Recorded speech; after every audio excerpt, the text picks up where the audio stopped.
Hello बच्चों। पहले हमने टॉपिक किया था टीएमबी जो वायरसेस हैं इनका स्ट्रक्चर, ठीक है, और केमिकल कंपोजिशन। आज हम करेंगे रिप्रोडक्शन।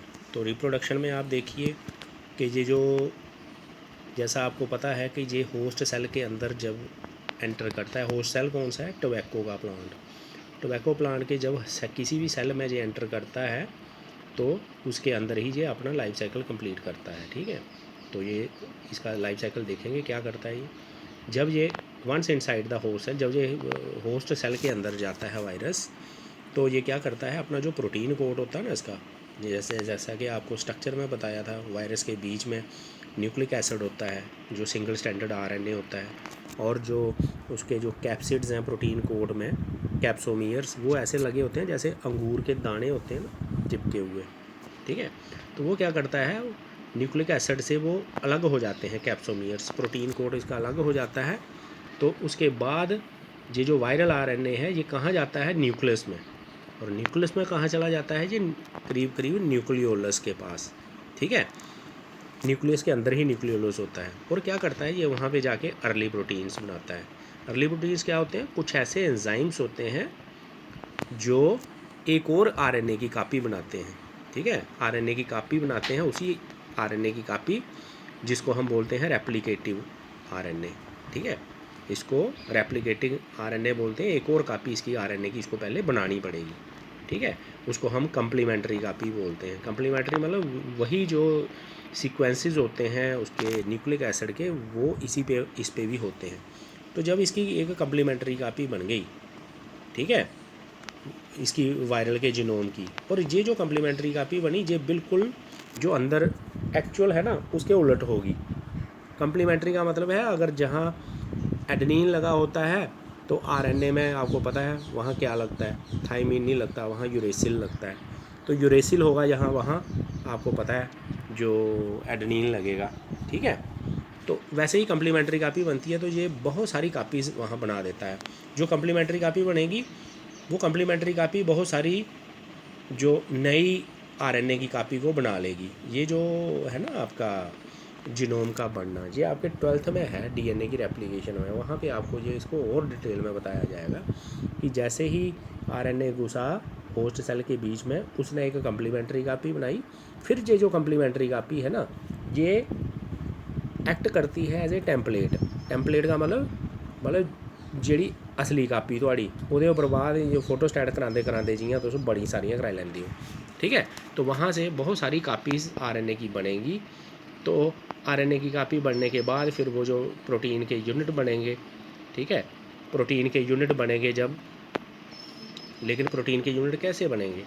पहले जो कापी बनी है वो न्यूक्लियस में बनी है, न्यूक्लियस से निकल के वो साइटोप्लाज्म में आएंगी, साइटोप्लाज्म में आके हर एक कापी जो बनी है ना टेम्पलेट की, वो एमआरएनए अपने आप को बना लेगी, और एमआरएनए प्रोटीन को सिंथेसाइज करता है। तो प्रोटीन्स कौन सी सिंथेसाइज होंगी?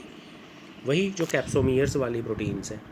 वो सब यूनिट्स जब बन गए एक सेल के अंदर, वो सारे सब यूनिट्स जब बन गए, तो फिर जो सिंथेसिस शुरू होता है नए वायरल पार्टिकल्स का, पूरा कंप्लीट वायरल पार्टिकल बन जाता है।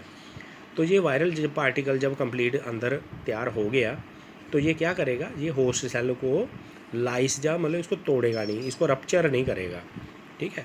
वो वैसे का वैसे इंटैक्ट रहेगा और ज़िंदा रहेगा, और सिर्फ वायरसेस मूव करेंगे। ये कैसे मूव करेंगे? वायरस के मूव करने की दो जगह होती हैं। एक तो आपको पता है दो सेल के बीच में प्लाज्मोडेस्माटल कनेक्शंस होते हैं, ठीक है।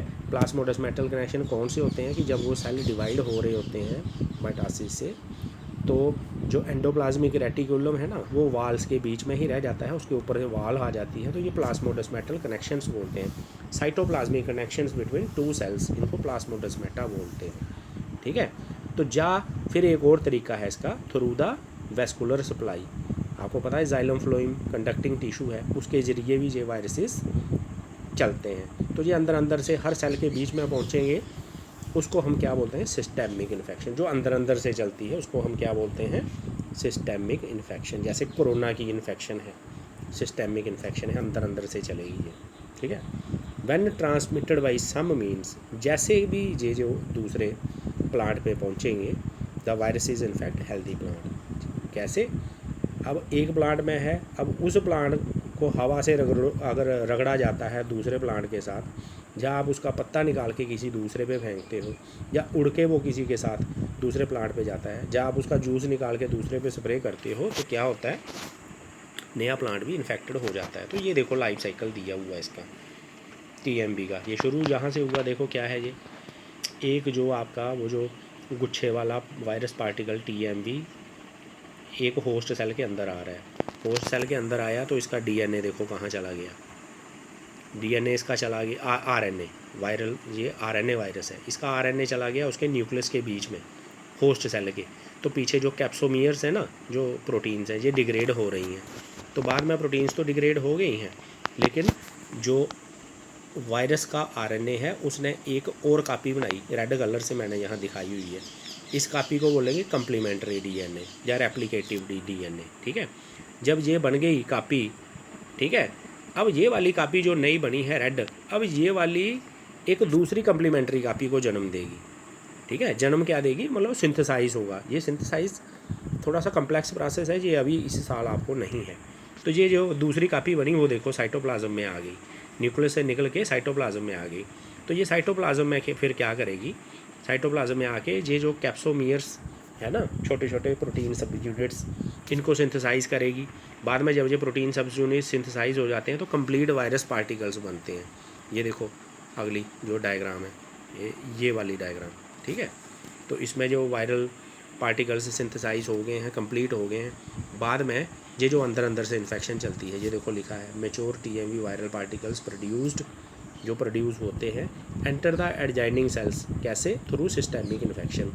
चाहे वो वेस्कुलर सप्लाई से भी जा सकते हैं या प्लाज्मोडेस्माटल कनेक्शन से भी जा सकते हैं, ठीक है। और फिर ये फिर से जाके कहाँ जाएंगे, दूसरे होस्ट सेल पे, और उसकी इन्फेक्शन ये वैसे ही कर देंगे, ठीक है।